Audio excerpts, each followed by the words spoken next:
My mother demanded I hand over my daughter's fully paid wedding venue to my sister for a last-minute vow renewal. I whispered, "Fine," and hung up. Then I called the owner, my college roommate, and initiated a lockdown protocol they never saw coming. Before we continue today's story, we have an urgent announcement to make. Due to technical issues, we are pivoting towards another channel. Please subscribe to our new channel, Inherited Revenge. You can find the link in the video description, the pinned comment, and the collaboration tag on this video. Make sure to switch over now so you don't miss out. Thank you for your support. Now back to the story. The migraine had been threatening to split my skull open since Tuesday, a dull, rhythmic thumping behind my left eye that coincided perfectly with the finalization of the seating charts. I was sitting in my home office, the lights dimmed, a cold compress pressed against my forehead, trying to decipher an email from the florist about hydrangeas. My daughter, Amelia, was sitting across from me, her face glowing with the kind of innocent excitement that only a bride 3 weeks out from her wedding could possess. She was meticulously tying ribbons around tiny jars of artisanal honey, her favors. "Mom," she said softly, "do you think Grandma Serenity will like the honey? Or should I have gotten the jam for her?" I smiled, fighting the pain in my head. "She'll love it, honey. It's perfect." That was when my phone rang. The screen lit up with a photo of my mother, Serenity, holding a glass of wine and laughing. The ringtone, usually a cheerful melody, sounded like a siren in the quiet room. I hesitated. My mother rarely called just to chat, she called to command. "Hello, Mom," I answered, keeping my voice steady. "Amelia and I were just talking about this." "Addison, stop." Serenity's voice cut through the line, sharp and breathless, as if she had been running. "We have a crisis, a genuine family emergency." My stomach dropped. I sat up straighter, the cold compress sliding into my lap. "Is it Dad? Is he okay?" No, your father is fine. He's in the garden," she dismissed him instantly. "It's Camilla. Your sister is devastated, Addison, absolutely broken. David, well, things aren't good. They're on the brink of divorce." I let out a breath, the adrenaline turning into annoyance. My sister Camilla's marriage to David had been on the brink since their honeymoon. "I'm sorry to hear that, Mom. Really, but I'm not sure what I can do about it right now. I'm drowning in wedding prep." "That's exactly why I'm calling," Serenity said, her voice shifting into that silky, reasonable tone she used when she was about to ask for something unreasonable. "We've been talking, and we found a solution, a way to save the marriage. They need a gesture, a grand, romantic reset, a vow renewal." "Okay," I said slowly, glancing at Amelia, who was happily tying a bow. "That sounds nice for them. Maybe next year they can." "No, Addison. Now. They need it now before he files the papers," Serenity snapped. "And since you've already done all the legwork for Amelia's little party, it just makes sense." I froze, the room went dead silent. "What makes sense?" "The venue," Serenity said, as if stating the weather. "The Gilded Arbor. It's fully paid for, correct? The catering, the flowers, that lovely band you hired. It's all ready to go in 3 weeks. We need that date, Addison. We need you to give the wedding to Camilla." I laughed. It was a dry, involuntary sound. "Mom, you're joking. Amelia is getting married in 3 weeks. Invitations are out. People have booked flights." "Amelia is 25. Serenity's voice rose, trembling with performative outrage. "She has her whole life ahead of her. She can wait a year or 2. She's a sweet girl. She'll understand that her aunt's family stability is more important than a party. Camilla is 46, Addison. She doesn't have time to start over. She needs this venue. She needs the magic you've bought." "You want me to cancel my daughter's wedding," I whispered, the pain in my head exploding, "and give the entire event, my money, my planning, my daughter's dream, to Camilla." "I'm not asking you to cancel it," Serenity corrected me, her tone icy. "I'm telling you to postpone it. Be the bigger person, Addison. For once in your life, help your sister without keeping a scorecard." I looked at Amelia. She was humming to herself, holding up a jar of honey to the light, completely unaware that her grandmother was currently trying to erase her happiness to service her aunt's ego. "No," I said. "If you don't," Serenity threatened, her voice dropping to a whisper, "you are tearing this family apart. I will not let you be the reason your sister ends up alone." The line went dead. I lowered the phone, my hand trembling uncontrollably. The physical pain of the migraine was nothing compared to the hollow ache spreading through my chest. The bet. Rail was worse than the diagnosis itself. For a long time, I just sat there. The silence in the office felt heavy, suffocating. Amelia looked up, her smile fading as she saw my face. "Mom," she asked, her voice trembling slightly. "What's wrong? Was that Grandma? Is everything okay?" I forced a smile, though it felt like a mask of cracked porcelain. "It's fine, sweetie, just family drama, nothing for you to worry about." I couldn't tell her, not yet. I couldn't shatter that look of pure joy on her face. I stood up, my legs feeling like lead, and excused myself to the kitchen. My husband, Gabriel, was at the island, chopping vegetables for dinner. He took one look at me, my pale face, the way I was gripping the counter for support, and put the knife down immediately. "Addison," he walked around the island and wrapped his arms around me. "What happened?" I buried my face in his chest, inhaling the scent of his cologne and the onions he'd been chopping. It was grounding. "My mother," I mumbled into his shirt. "She wants us to give the wedding to Camilla. The venue, the date, everything, for a vow renewal." Gabriel stiffened. I felt his muscles tense, a low growl building in his throat. He pulled back, holding me at arm's length, his eyes blazing with a protective fury I rarely saw. "She said what?" "She said Amelia can wait. That Camilla needs it to save her marriage." "That is insane," Gabriel said, his voice dangerously quiet. "That is absolutely delusional. You told her to go to hell, right?" "I said no," I said, rubbing my temples. "But you know Serenity, she doesn't hear no, she hears try harder." The phone rang again. This time it wasn't Serenity, it was Camilla. I put it on speaker so Gabriel could hear. "Addison," Camilla's voice floated out, breezy and light, as if she hadn't just dispatched our mother to execute a hostile takeover of my life. "So, Mom told me you're being a bit stubborn, but I told her, don't worry, Addison always comes around. Listen, I need the vendor list. Specifically the caterer. David is allergic to shellfish, so we need to swap the lobster bisque for something else. Maybe a truffle risotto." I stared at the phone, stunned by the sheer velocity of her entitlement. She wasn't asking. She was already redecorating. "Camilla," I said, my voice shaking, "I haven't agreed to anything. Amelia is getting married in 3 weeks." "Oh, stop it," Camilla laughed. It was a harsh, tinny sound. "Amelia is a baby. She probably doesn't even know what she wants yet. Honestly, you're doing her a favor. Let her grow up a bit more. Besides, David and I have been through hell this year. We deserve a win. You have the money, Addison. You can just pay for Amelia's thing again next year. It's not a big deal to you." Gabriel stepped forward, his hand reaching for the phone to end the call, but I shook my head. I needed to hear this. I needed to hear the full extent of their delusion. "I need the login for the venue portal too," Camilla continued, oblivious.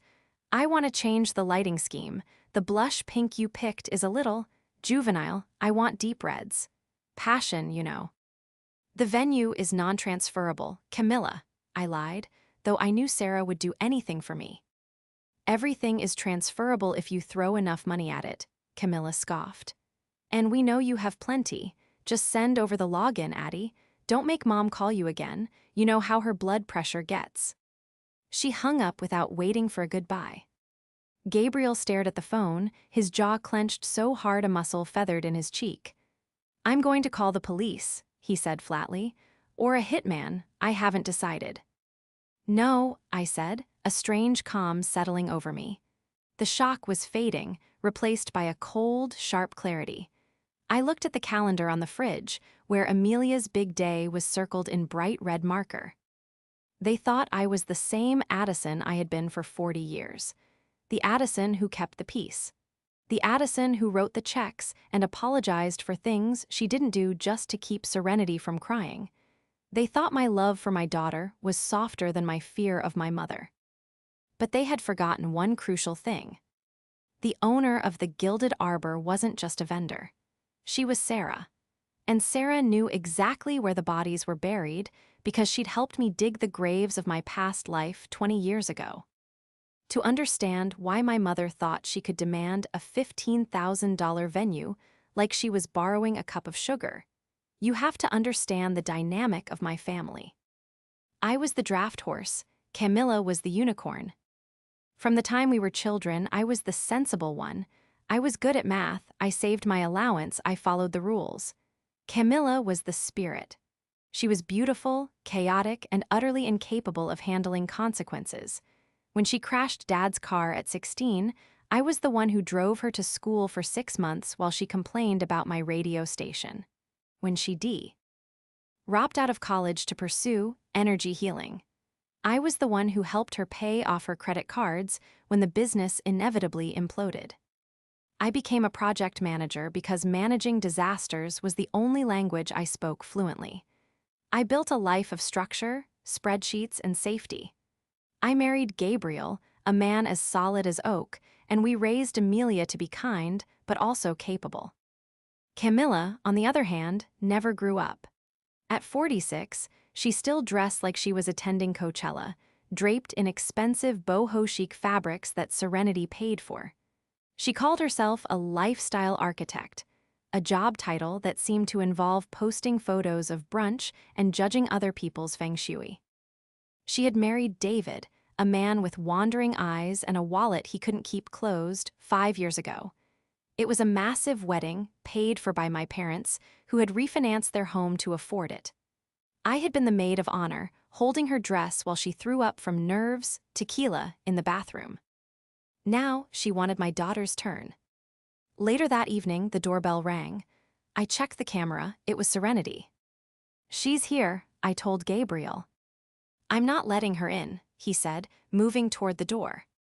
"No, let her in," I said, standing up. "I need to look her in the eye."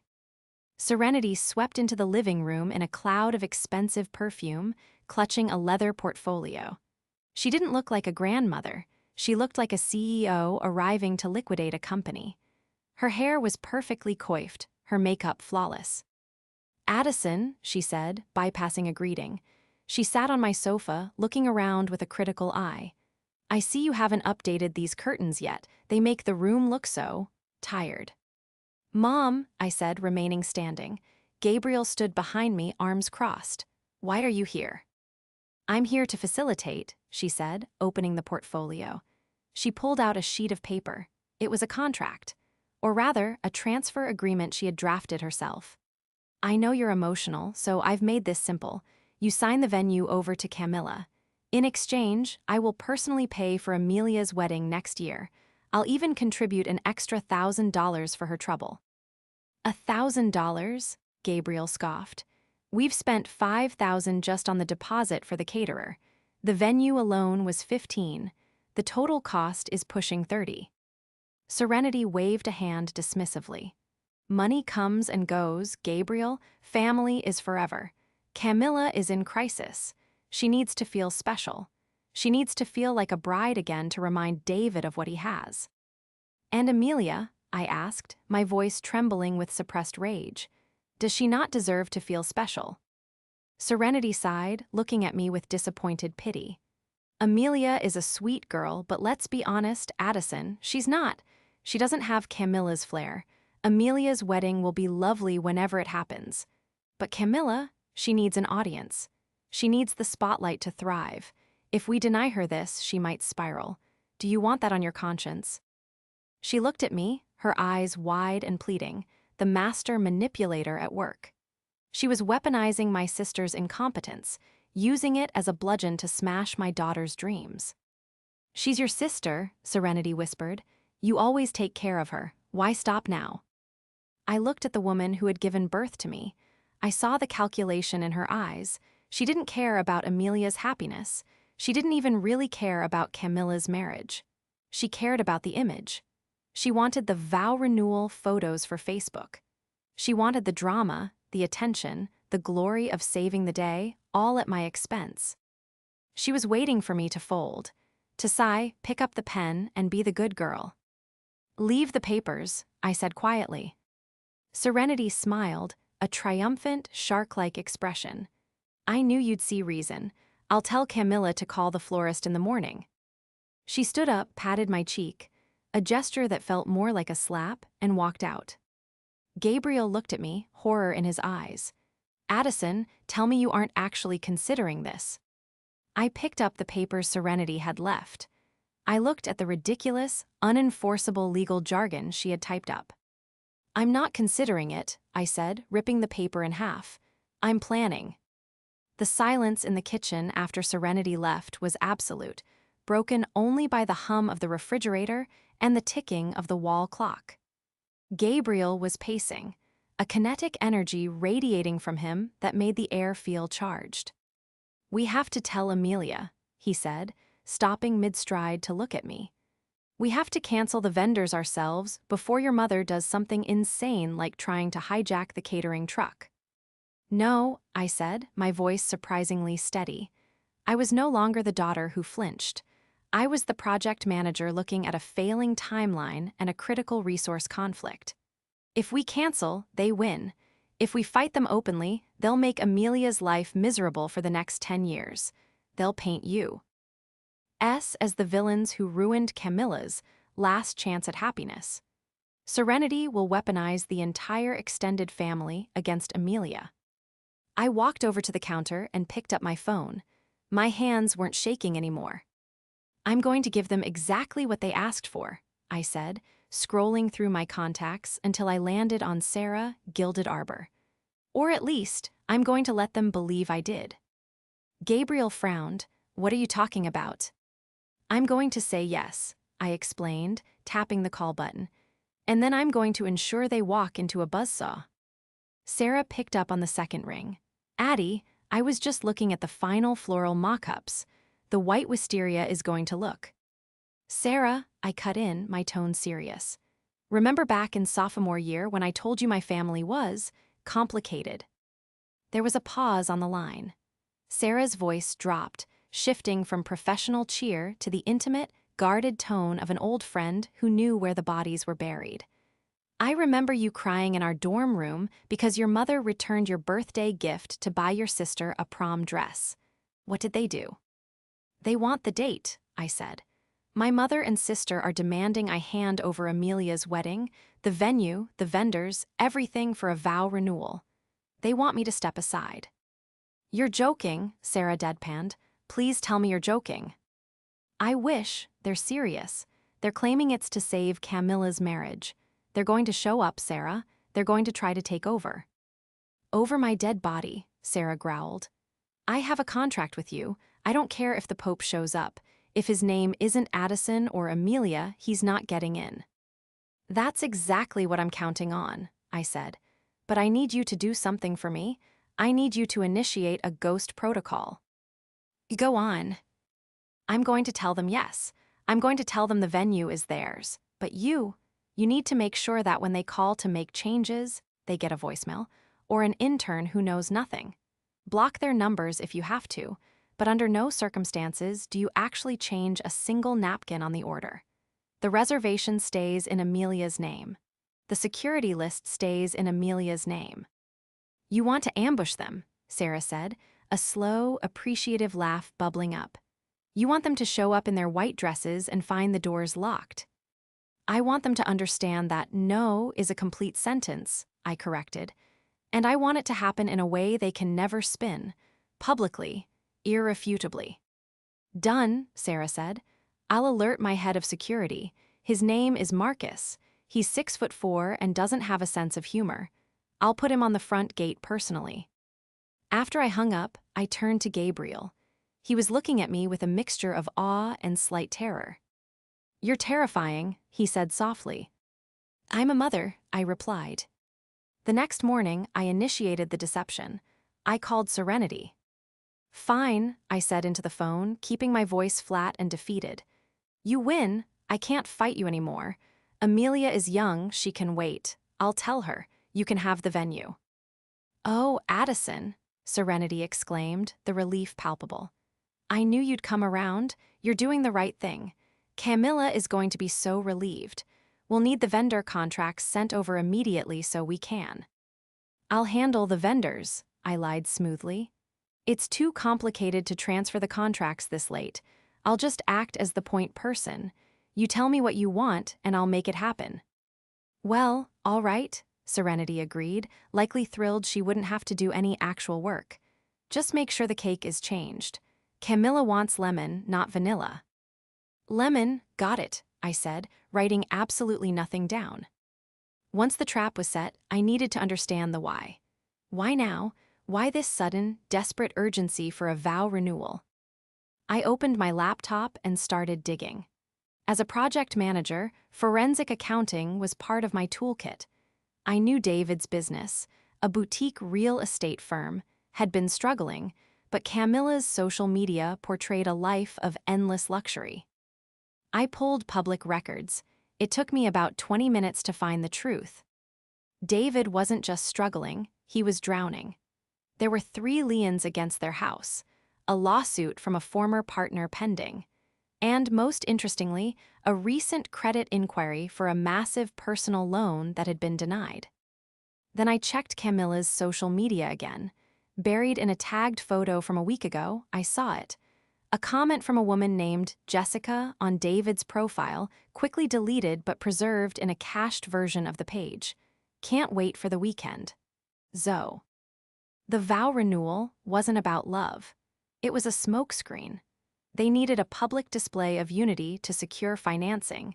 Investors don't lend to men going through messy divorces, and they needed the cash gifts from guests to pay off the immediate interest on their debts. They were going to use my daughter's wedding as a fundraiser for their mismanagement. The hardest part was telling Amelia. I sat her down in the living room 2 days later. Gabriel held her hand. When I told her what her grandmother and aunt had demanded, she didn't get angry. She just cried. Silent, heartbreaking tears that rolled down her cheeks. Why do they hate me? She whispered. They don't hate you, honey, I said, my heart breaking. They just love themselves too much to see anyone else. But listen to me. This wedding is happening. It is going to be your day. We aren't changing a thing. I explained the plan.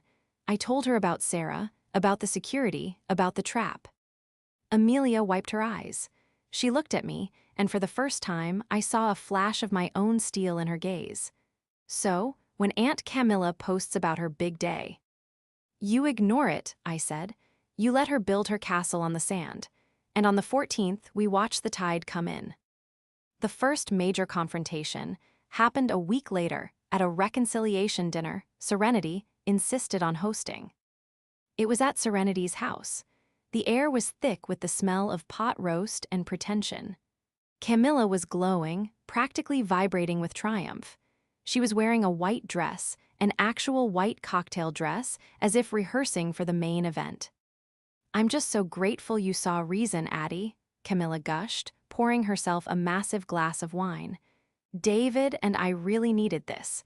The energy has been so off lately, but this renewal, it's going to reset our chakras. David sat at the end of the table, looking pale and sweaty. He barely touched his food.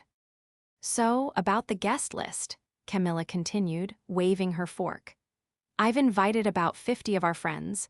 You'll need to cut some of Amelia's list to make room. Maybe those college friends of hers, they don't give good gifts anyway. I slowly cut a piece of my roast beef. The guest list is finalized, Camilla. The caterer can't make changes this late. Don't be difficult, Serenity snapped from the head of the table. Just pay the rush fee, Addison. You can afford it. It's not about the fee, I said, looking directly at David. It's about capacity. And honestly, I'm surprised you want to invite more people, David, considering the liquidity issues. The table went silent. David's fork clattered against his plate. Excuse me, Camilla laughed nervously. What are you talking about? David's business is booming. Is it? I took a sip of water. Because I heard the bank denied the refinancing on the house last week. And with the liens, Well, I just assumed you'd want to keep the event small, to save money. Camilla's face went from smug to purple in 3 seconds. How dare you? You've been spying on us. I've been protecting my investment, I said calmly. Since I'm paying for this renewal, I wanted to make sure you weren't hiding anything that might complicate the day. You're just jealous, Camilla shrieked, standing up. You're jealous because David and I have a passionate, fiery love and you and Gabriel are just boring. You're trying to sabotage me. Sit down, Camilla, Serenity commanded, though she looked rattled. She turned her gaze to me, cold and hard. Addison, that was unnecessary. We are family. We help each other. If David is having a temporary cash flow problem, that is all the more reason to make this event spectacular. They need the support. Support, Gabriel muttered, or the gift envelopes. That is enough, Serenity slammed her hand on the table. The wedding is Camilla's. That is final. Addison, you will apologize to your sister, and you will add her 50 guests. I don't care if you have to seat them on the roof. Do you understand me? I looked at my mother. I looked at the fear in David's eyes and the entitlement in Camilla's. Fine, I said again, the word tasting like ash. I'll see what I can do. Good, Serenity said, smoothing her napkin. I knew you'd handle it. They actually believed it. They were so accustomed to my capitulation that they couldn't see the knife I was holding behind my back. The final week was a blur of covert operations. While Camilla was posting countdowns on Facebook, 5 days until we say I do again, love wins sisterly love, I was on the phone with Sarah, finalizing the security perimeter. She tried to call the bakery yesterday, I told Sarah. She wanted to change the cake topper to a phoenix rising from the ashes. Disgusting, Sarah noted. What did the baker say? He told her he couldn't find the order under her name. She screamed at him for 10 minutes until he hung up. Then she called me, and I told her it was a privacy setting on the account and I'd fix it. You're evil, Sarah laughed. I love it. Did you get the extra guards? Yes, 4 off-duty police officers, and I've printed the guest list. It's strictly Amelia's list. If their name isn't on it, they don't get past the outer gate. But the stakes were raising. 2 days before the wedding, I received a notification from my bank, a request for a wire transfer of $5,000. Serenity had access to an old joint account we had never closed, one I used for managing my dad's medical expenses years ago. She was trying to drain it to pay for a surprise fireworks display she had booked independently. I blocked the transfer immediately and closed the account. 10 minutes later, my phone blew up. You blocked the payment, Serenity screamed into the voicemail. How could you be so petty? This is for your sister. You are ruining everything. I didn't call back. The night before the wedding, the rehearsal dinner was held at a small Italian restaurant. We hadn't invited Serenity or Camilla. It was just Amelia, her fiancé Mark, Gabriel, and me. Amelia looked terrified. Mom, what if they show up tomorrow? What if they make a scene? They will show up, I promised her, taking her hand. And they will try to make a scene, but they won't get within 100 yards of you. Sarah has a holding room set up at the front gate. It's soundproof. I don't want to see them, Amelia whispered. You won't, I said. By the time they realize what's happening, you'll be walking down the aisle. But I had one final card to play. I needed to ensure that when the explosion happened, the fallout landed on the right people. I had contacted Jessica, the woman from David's Facebook. It turned out she wasn't just a fling. She was his former assistant who was suing him for harassment and unpaid wages. And she had texts. Lots of them. Texts where David called Camilla a leech and joked about how the vow renewal was just a PR stunt to get her parents to pay off his gambling debts. I printed them out. I put them in a cream-colored envelope. And I placed it in my purse, right next to the check for the final venue payment. The morning of the wedding dawned bright and clear. A perfect day for a wedding or a funeral. The morning of the 14th was pristine. The sky over the gilded arbor was a piercing, cloudless blue. the kind of weather brides pray for but rarely receive. Inside the bridal suite, the atmosphere was a fragile ecosystem of hairspray, champagne, and nerves. Amelia sat in front of the vanity, her reflection framed by the oversized mirror. She looked ethereal in her gown, a delicate lace creation that we had picked out months ago, long before Serenity had tried to turn it into a costume for her aunt. But her hands were trembling in her lap. "They're going to come, aren't they?" she whispered, not looking at me. "Yes," I said, fastening my pearl earrings. "They are." "What if they get in?" "They won't." I walked over and placed my hands on her shoulders, looking at our reflections. "Sarah has Marcus at the gate. He used to bounce for a club in downtown Chicago. Trust me, Serenity isn't getting past him." At 1:00 p.m., an hour before the ceremony was scheduled to begin, my phone buzzed. It was a text from Sarah, target acquired. "They're at the North Gate. It's a circus." "Stay here," I told Amelia and Gabriel. "I'll handle this." I walked out of the suite, down the marble steps of the manor, and into a waiting golf cart Sarah had arranged. We drove down the long, winding driveway lined with ancient oaks until the iron gates came into view. And there they were. It was a spectacle that defied logic. A stretch Hummer limo was idling at the entrance. Behind it, a convoy of about 10 cars, Camilla's 50 guests, were backed up, honking. Standing in front of the closed iron gates was a tableau of pure entitlement. Camilla was wearing a white ball gown, a literal wedding dress, complete with a tiara. Serenity was in a mother-of-the-bride dress that cost more than my first car. David stood awkwardly by the limo, adjusting a tuxedo that looked too tight, looking like a man waiting for the executioner. They were screaming at Marcus, who stood like a granite statue, arms crossed over his chest, blocking the keypad. "I am the mother of the bride," Serenity was shrieking, pointing a manicured finger at Marcus's chest. "Open this gate immediately. My daughter has a schedule to keep." "Name not on the list," Marcus rumbled, his voice deep and bored. "This is ridiculous," Camilla yelled, her voice cracking. "I am Camilla. This is my venue. My sister paid for it. Call her. Call Addison right now." The golf cart pulled up and I stepped out. The gravel crunched under my heels. "Addison," Serenity gasped, relief flooding her face before instantly hardening into anger. "Thank God. Tell this brute to open the gate. We're already behind schedule. The photographer is stuck in the back." I walked up to the gate, staying on the inside. The iron bars separated us, a physical manifestation of the boundary I should have set 20 years ago. "Hello, Mom. Hello, Camilla," I said calmly. "Addie," Camilla cried, gesturing to her dress. "Look at this mess. Fix it. Tell him to open the gate." "No," I said. The silence that followed was heavy, broken only by the idling engine of the Hummer. "What did you say?" Serenity whispered, her eyes narrowing. "I said no, you aren't coming in. None of you are."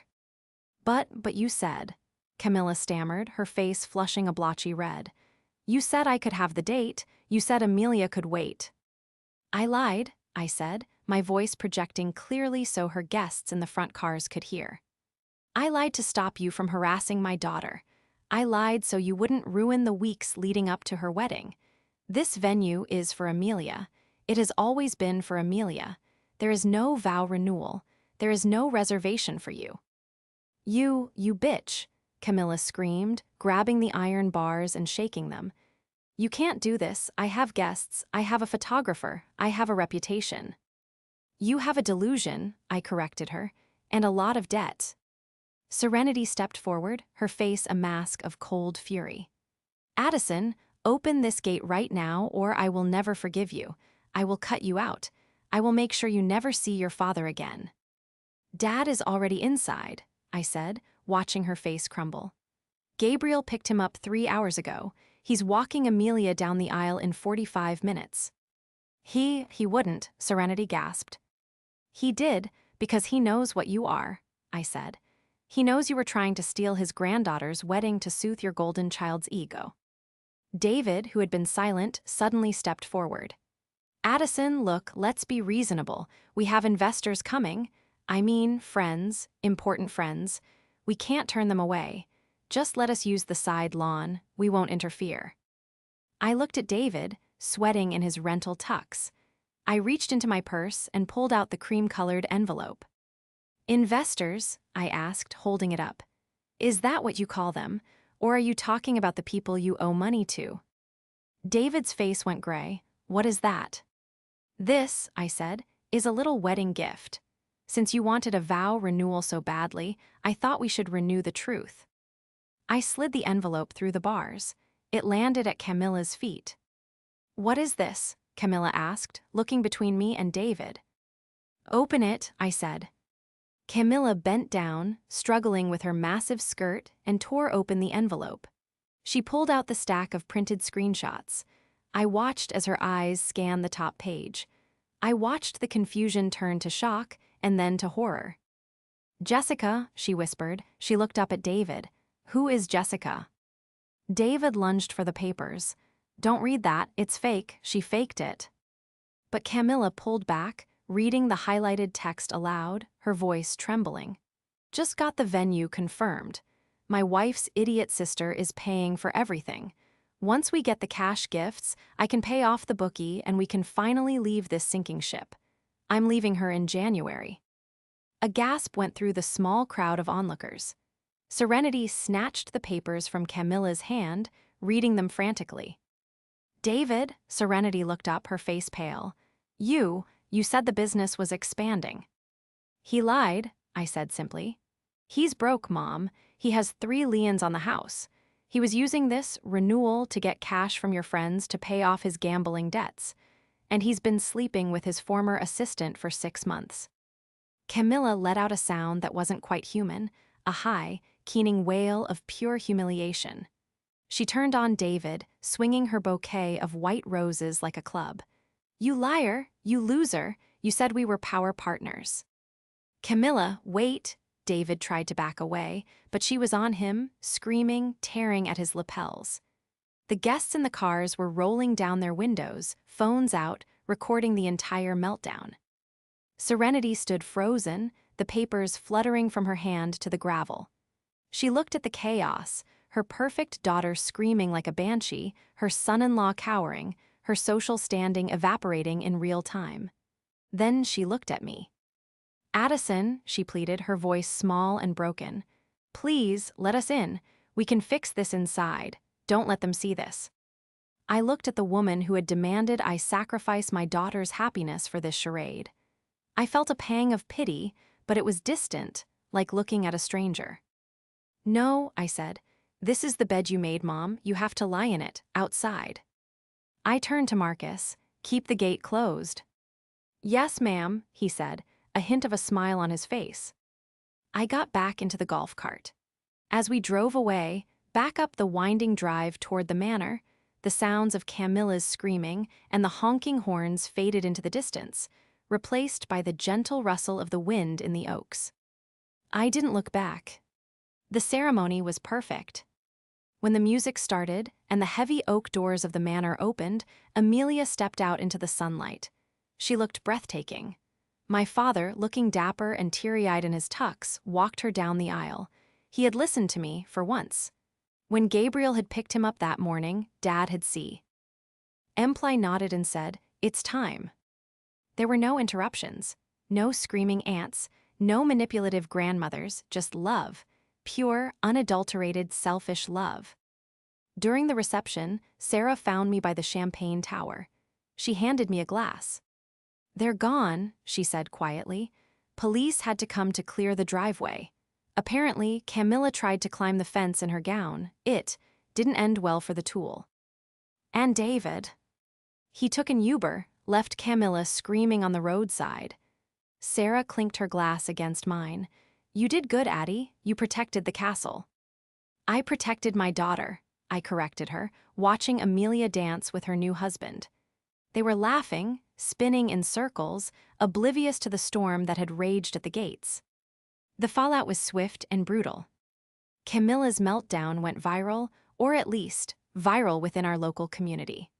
One of her friends had live-streamed the confrontation at the gate. The video of her screaming, "I am the bride," while hitting her husband with roses became the talk of the town. David filed for divorce 2 weeks later, but there was nothing to take. The house was foreclosed on. The cars were repossessed. His Jessica left him the moment the money dried up. Camilla had to move back in with Serenity. It was a poetic kind of justice. The two of them, trapped together in a house that was too big and too quiet, feeding off each other's misery. Serenity tried to call me a few times, leaving weeping voicemails about family duty and forgiveness, but I never picked up. I had blocked their numbers, I had blocked their emails, I had even blocked them on LinkedIn. Gabriel and I paid for Amelia and Mark to go to Fiji for their honeymoon. It was the money we had saved by not paying for Camilla's renewal. A month after the wedding, Amelia came over for dinner. She looked different, lighter, happier. She sat at the kitchen island, watching me chop vegetables. "Mom," she said, "Dad told me what happened at the gate, with the text messages." I paused, knife hovering over a pepper. "He did." "Yeah," she reached out and covered my hand with hers.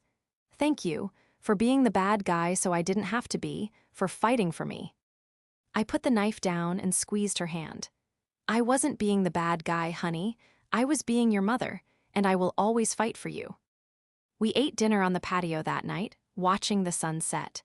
The air was cool and crisp. I thought about my mother and sister, probably sitting in their dark living room, replaying their grievances, stuck in a loop of their own making. And then I looked at my husband, pouring wine, and my daughter, laughing at a joke he made. I realized I hadn't lost my family. I had simply pruned the dead branches so the rest of the tree could finally bloom. The migraine I had lived with for 40 years was finally gone.